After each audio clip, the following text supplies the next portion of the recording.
back to work. Overseas, and probably very much beyond that, Europe has taken a big step in its quest to build an alternative to the US-run GPS tracking system. It has launched a new satellite into space, one it hopes will help scientists develop a new navigation system by 2013.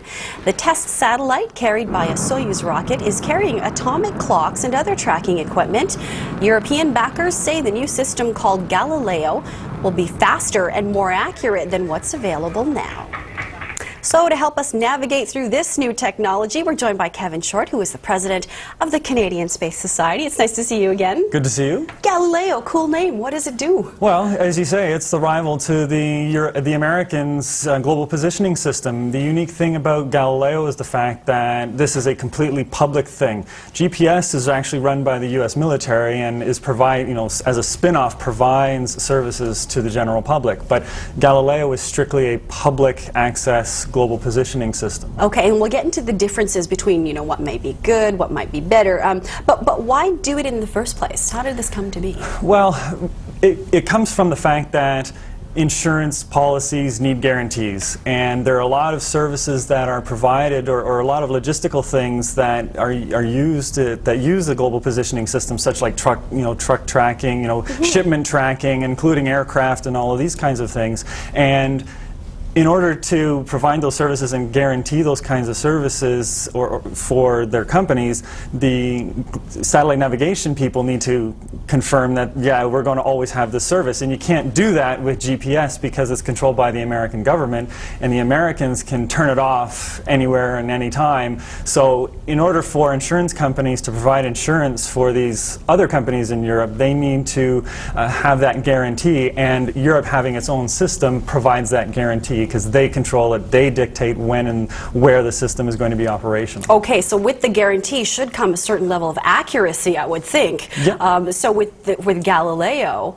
compared to GPS, which one is more accurate, or can we tell at this point? Well, at this point we can't tell. The two spacecraft that are currently in orbit now, the one that was launched last night and the one that was launched in 2005, they're what's called GEOV, and that stands for Galileo In-Orbit Validation Element. As with anything that goes into space, you need to have a proof of concept. So these are spacecraft that are proofs of concept for the actual constellation system that's going to start launching in 2010. So they're going to be testing technologies, testing the timing, testing the signals, all of these things. Pretty big claims, though, being made already by the Europeans. Most definitely, and where the big claims are lies in their super accurate clocks that are on board, because what the navigation system basically comes down to is a timing signal. So you have a timer on board the spacecraft that sends a signal, and you measure the change in time, or the variation in time between the ground and the spacecraft, and you can judge your distance from that. So it comes from highly accurate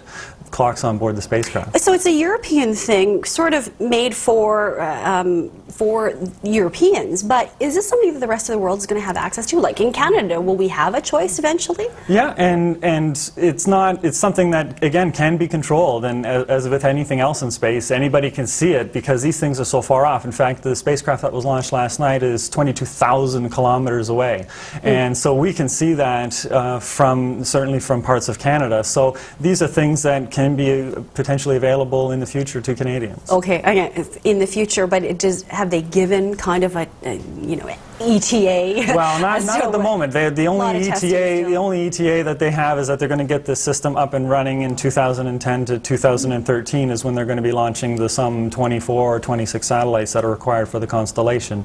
And at that point, they're going to be hammering out a lot of the details in terms of where the service is going to be provided and all of this kind of stuff. Up in space, though, I mean, what sort of potential challenges could there be that would stand in the way of making this thing fully operational?